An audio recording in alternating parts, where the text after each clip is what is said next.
கோடா கோடி நன்றிகளை ஏறெடுக்கிறேன். அப்பா ஆண்டவரே சொல்லாமல் கட்டளையிட்டால் இதோ ஆண்டவரே அடியாறு என்ன நோக்கத்தோடு இந்த அழைப்பு பங்கேற்று ஆண்டவரே அறிந்திருக்கிற தேவன் நீர் தகப்பனே அப்பா அடியாரை மறைத்து நீங்கள் வெளிப்படுங்க.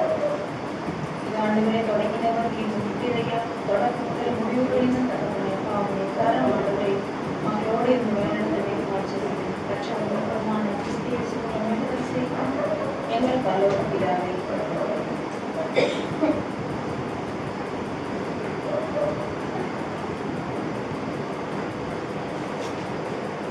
நன்றி.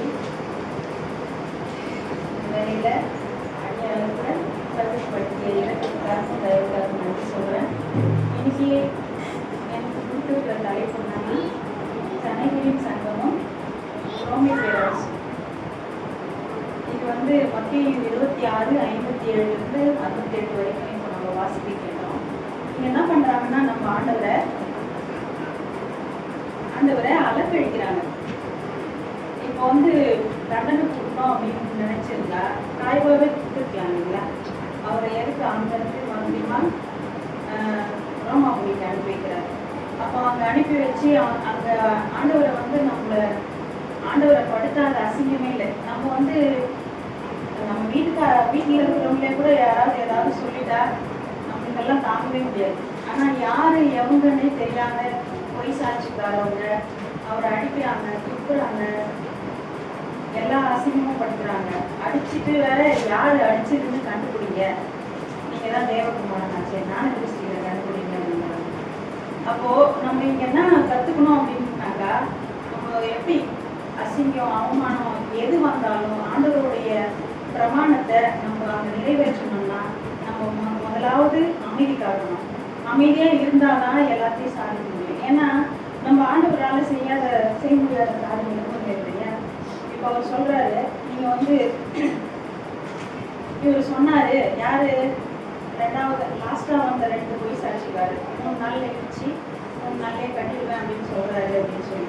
அப்போ அங்க ஆண்டவர் வந்து நம்மள மாதிரி கோவப்பட்டிருந்தா நம்ம இன்னைக்கு வந்து ஆண்டவரை ஆராதிக்க முடியாது, ஆண்டவருடைய பிள்ளைங்கன்னு சொல்லி நம்ம நிற்க முடியாது இல்லைங்களா?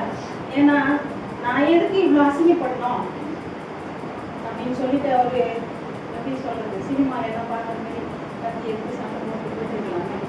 ஆனா ஆண்டவர் வந்து அவருடைய தகப்பனுடைய கிரியை அந்த வெளிப்படணும் அப்படின்னு சொல்லிட்டு அவர் அந்த அமைதியா இருந்து ஒவ்வொரு முறையும் அவருடைய தகப்பன் கிட்ட போய் கேட்டுட்டு தான் இதை நான் செய்யணுமா வேணாமா ஆண்டவரே, நீங்க என்னை குறிச்சு என்ன கிட்ட வச்சிருக்கிறீங்க அப்படின்னு சொல்லிட்டு அவர் ஒவ்வொரு முறையும் அவர்கிட்ட கேட்கிறாரு.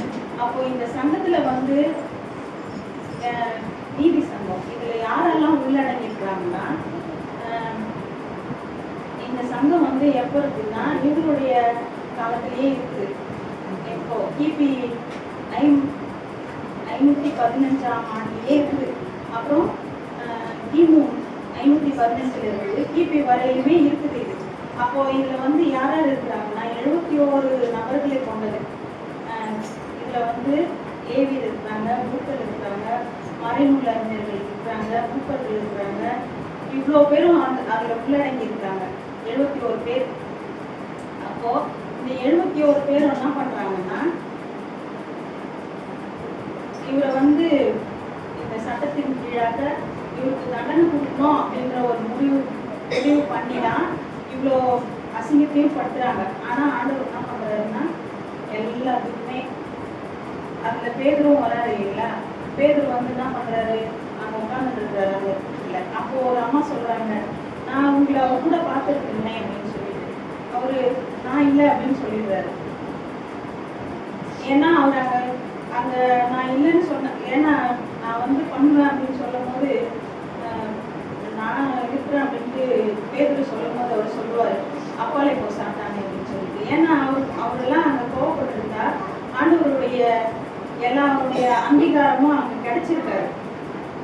இதுல வந்து யோவான்ல சொல்லப்பட்டிருக்கு, யோவான் 3ஆம் அதிகாரம் 1-21 வரை. யூதருக்குள்ளே அதிகாரியான நிக்கேதேமு எனப்பட்ட பரிசேயன் ஒருவன் இருந்தான். அவன் ராக்காலத்திலே இயேசுவினிடத்தில் வந்து, ரபி, நீ தேவனிடத்தில் வந்த போதகர் என்று அறிந்திருக்கிறோம். ஏனெனில் ஒருவனும் தன்னுடனே தேவன் இராவிட்டால் நீர் செய்கிற இப்படிப்பட்ட அற்புதங்களை செய்ய மாட்டான் என்றார். இயேசு அவனுக்கு பிரதித்திரமாக, ஒருவன் மறுபடியும் பிறவாவிட்டால் தேவனுடைய ராஜ்யத்தை காண மாட்டான் என்று மெய்யாகவே மெய்யாகவே உனக்கு சொல்லுகிறேன் என்றார். அதற்கு நிக்கதேமு, ஒரு மனுஷன் முதிர் வயதாய் இருக்கையில் எப்படி பிறப்பான்? அவன் தன் தாயின் கர்ப்பத்தில் 2ஆம் தரம் பிரவேசித்து பிறக்கக்கூடுமோ என்றார். இயேசு பிரதித்திரமாக, ஒருவன் ஜலத்தினாலும் ஆவியினாலும் பிறவாவிட்டால் தேவனுடைய ராஜ்யத்தில் பிரவேசிக்க மாட்டான் என்று மெய்யாகவே மெய்யாகவே உனக்கு சொல்லுகிறேன். மாம்சத்தினால் பிறப்பது மாம்சமாயிருக்கும், ஆவியினால் பிறப்பது ஆவியாயிருக்கும். நீங்கள் மறுபடியும் பிறக்க வேண்டும் என்று நான் உனக்கு சொன்னதை குறித்து அதிசயப்பட வேண்டாம். காற்றானது தனக்கு இஷ்டமான இடத்திலே வீசுகிறது, அதன் சத்தத்தை கேட்கிறாய், ஆகிலும் அது என்ன இடத்திலிருந்து வருகிறது என்றும் என்ன இடத்துக்கு போகிறது என்றும் உனக்கு தெரியாது. ஆவியினால் பிறந்தவன் எவனோ அவனும் அப்படியே இருக்கிறான் என்றார். அதற்கு நிக்கதேமு, இவைகள் எப்படி ஆகும் என்றார். இயேசு அவனை நோக்கி, நீ இஸ்ரவேலில் போதகனாய் இருந்தும் இவைகளை அறியாமல் இருக்கிறாயா? மெய்யாகவே மெய்யாகவே நான் உனக்கு சொல்கிறேன், நாங்கள் அறிந்திருக்கிறதை சொல்லி நாங்கள் கண்டதை குறித்து சாட்சி கொடுக்கிறோம், நீங்களோ எங்கள் சாட்சியை ஏற்றுக்கொள்கிறதில்லை. பூமிக்கு அடுத்த காரியங்களை நான் உங்களுக்கு சொல்லியும் நீங்கள் விசுவாசிக்கவில்லையே. பரம காரியங்களை உங்களுக்கு சொல்வானேனால் எப்படி விசுவாசிப்பீர்கள்? பரலோகத்திலிருந்து இறங்கினவரும் பரலோகத்தில் இருக்கிறவருமான மனுஷகுமாரனே அல்லாமல் பரலோகத்துக்கு ஏறினவன் ஒருவனும் இல்லை. சர்வமானது மோசேயினால் வனாந்தரத்திலே உயர்த்தப்பட்டது போல மனுஷகுமாரனும் தன்னை விசுவாசிக்கிறவன் எவனோ அவன் கெட்டு போகாமல் நித்திய ஜீவனை அடையும்படிக்கு உயர்த்தப்பட வேண்டும். தேவன் தம்முடைய ஒரே பேரான குமாரனை விசுவாசிக்கிறவன் எவனோ அவன் கெட்டு போகாமல் நித்திய ஜீவனை அடையும்படிக்கு அவரை தந்தருளி இவ்வளவாய் உலகத்தில் அன்பு கூர்ந்தார். உலகத்தை ஆக்கினைக்குள்ளாக தீர்க்கும்படி தேவன் தம்முடைய குமாரனை உலகத்தில் அனுப்பாமல் அவராலே உலகம் ரட்சிக்கப்படுவதற்காகவே அவரை அனுப்பினார். அவரை விசுவாசிக்கிறவன் ஆக்கினைக்குள்ளாக தீர்க்கப்படான். விசுவாசியாதவனோ தேவனுடைய ஒரே பேரான குமாரனுடைய நாமத்தில் விசுவாசம் உள்ளவனாய் இராதபடியால் அவன் தீர்ப்புக்குட்பட்டாயிற்று. ஒளியானது உலகத்திலே வந்திருந்தும் மனுஷனுடைய கிரியைகள் கொள்ளாதவைகளாய் இருக்கிறபடியினால் அவர்கள் ஒளியை பார்க்கிலும் இருளை விரும்புகிறது. அந்த ஆக்கினை தீர்ப்புக்கு காரணமாய் இருக்கிறது. கொள்ளாது செய்கிற எவனும் ஒளியை பகைக்கிறான், தன் கிரியைகள் கண்டிக்கப்படாத படிக்கு ஒளியினிடத்தில் வராதிருக்கிறான். சத்தியத்தின்படி செய்கிறவனோ தன் கிரியைகள் தேவனுக்குள்ளாய் செய்யப்படுகிறது என்று வெளியாகும் படிக்கு ஒளியினிடத்தில் வருகிறான் என்றார் என்பதே. இவர் நிக்கதேமு வந்து யாரு? இஸ்ரவேலுடைய போதகரா இருக்காரு. அப்போ இவர் வந்து கேட்கிறாரு ஆண்டவர்கிட்ட, நான் வந்து மறுபடியுமா கிறிஸ்துவுக்குள்ள பிறக்கணும்னா நான் எப்படி போய் மறுபடியுமா என்னுடைய தாய் வீட்டுல போயிட்டு மறுபடியும் பிறக்க முடியும் அப்படின்னு சொல்லிட்டு அவர் கேட்கிறாரு.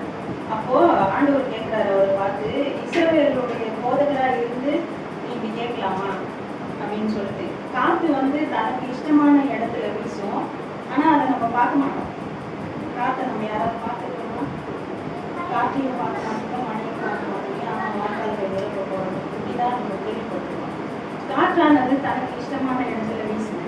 ஆனா இங்க வந்து இவர் கேள்வி கேட்கும்போது, அப்போ இந்த 19வது வசனத்துல பார்த்தீங்கன்னா, ஒளியானது உலகத்தில வந்திருந்தும் மனுஷருடைய கிரியைகள் கொள்ளாதவைகளாய் இருக்கிறபடியினால் அவர்கள் ஒளியை பார்க்கிலும் இருளையே விரும்புகிறார்கள்.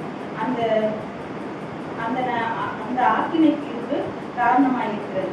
கொல்லாந்து செய்கிற எவனும் ஒளியை பகைக்கிறான். இப்போ இந்த கூட்டத்தார் என்ன பண்றாங்க? ஒளியை பகைச்சுதான் என்ன பண்றாங்க? அவரை துன்புறுத்துறாங்க, அடிக்கிறாங்க, துப்புறாங்க, அரைகிறாங்க, குத்துறாங்க, இவ்வளோ அநியாயம் பண்றாங்க. ஆனா ஆண்டவர் எல்லாத்துக்கும் பொறுமையா இருந்து அவருடைய சிறந்த செய்ய வந்த தேவகுமாரன் அப்படின்னு சொல்லிட்டு நிலைநிற்கிறார். அதே யோவான் 18:3 பார்த்தோம்னா, அப்பொழுது பிலாத்து அவர்களை நோக்கி, இவனை நீங்களே கொண்டு போய் உங்கள் நியாய பிரமாணத்தின்படி நியாய தீருங்கள் என்றார். அதற்கு யூதர்கள், ஒருவனையும் மரண ஆக்கினை செய்ய எங்களுக்கு அதிகாரம் இல்லை என்றார்கள். அப்போ பிலாத்து என்ன பண்றாரு? ஆண்டவரை விசாரிக்கிறாரு, நீங்க ஏதாவது சொல்ல விரும்புறீங்களா அப்படின்னு கேட்கிறாரு. இப்போ நீதிமன்றத்துல கூட பார்த்தோம்னா எடுத்த உடனே குற்றம் சாட்டிட மாட்டாங்க. சரிங்களா? சாட்சியை விசாரிப்பாங்க. நீங்க தப்பு செஞ்சீங்களான்னு அந்த நபர்கிட்டயே கேட்பாங்க. அப்படிதான் பிலாத்துவும் கேட்கிறாரு. நான் உங்ககிட்ட ஒரு குற்றமும் கண்டுபிடிக்கல, அதனால எனக்கு தெரியாது அப்படின்னு சொல்லிட்டு என்ன பண்றாரு, கை கழுவிட்டு நீங்களே பார்த்துக்கல அப்படின்னு சொல்லிட்டு போயிடுறாரு. அதுக்கப்புறம் பார்த்தீங்கன்னா மத்தேயு 27:1-2. விடியற் காலமான பொழுது சகல பிரதான ஆசாரியரும் ஜனத்தின் மூப்பரும் இயேசுவை கொலை செய்யும்படி அவருக்கு விரோதமாக ஆலோசனை பண்ணி அவரை கட்டி கொண்டு போய் தேசாதிபதியாகிய பொது பிலாத்தினிடத்தில் ஒப்புக் கொடுத்தார்கள். ஒப்பு கொடுத்து யாரு இங்க மூப்பர் இருக்கிறாங்க, ஜனங்க இருக்கிறாங்க, ஆசாரியர் இருக்கிறாங்க, சகல ஜனங்களும் என்ன பண்றாங்க, இயேசுவை கொலை செய்யறதுக்கு தான் திட்டம். அவருக்கு விரோதமா ஆலோசனை பண்றாங்க. அவரை கட்டி கொண்டு போய் தேசாதிபதி ஆகிய பொந்து பிலாத்து கிட்ட ஒப்படைக்கிறாங்க. ஒப்படைச்சி இப்போ ஒப்படைச்சிட்டாங்க. அவர் அவரை விசாரிச்சாரு. அவர்கிட்ட எந்த குற்றமும் இல்லை. குற்றம் இல்லாத பட்சத்துல நான் எதுவுமே தண்டனை கொடுக்க முடியாது அப்படின்னு சொல்லிட்டு அவர் கையை கழுவி அவர் என்ன பண்றாருன்னா, நீங்களே அவருக்கு பிராயச்சித்தம் பண்ணுங்க அப்படின்னு சொல்லிட்டு கை கழுவிட்டு அவர் அவ்வளோதான் கிளம்பிடுறாரு. இப்போ நம்ம இதுல என்ன தெரிஞ்சுக்கணும் அப்படின்னாக்கா, இப்போ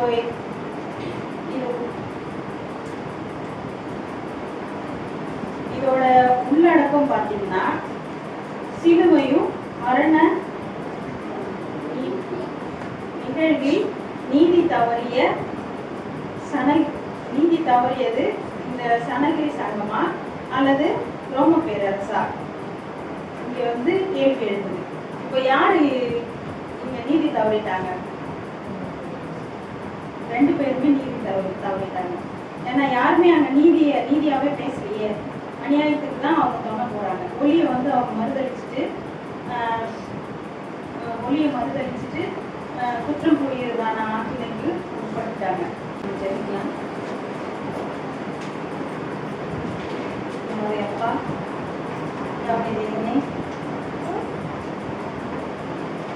நேற்று நின்று உள்ளென்று மாறாத எங்கள் பிதாவே, உங்களுக்கு ராஜா, அப்பா, குற்றமற்றவர்கள் தகப்பனே, இதோ ஆண்டவரே, அநேக அவமானங்கள் மத்தியிலும் அநேக அசிங்கத்தின் மத்தியிலும் தகப்பனே அப்பா, அவர்களுடைய படுத்திய பாடத்திலும் நாங்கள் வாசிக்கும்போது தகப்பனே அப்பா, எங்களுடைய வாழ்க்கை ஒன்றுமில்லை தகப்பனே அப்பா, முன்பாக தகப்பனே நாங்கள் வெறும் சாதாரணமானவங்க தகப்பனே அப்பா, அவங்க துடிக்கிறோம் சோதரிக்கிற ராஜா, ஒவ்வொரு காரியங்களுடைய கரங்களில் முட்டு கொடுக்கிற தகப்பனே, நீரை பொறுப்பேற்று வழிநடத்துக.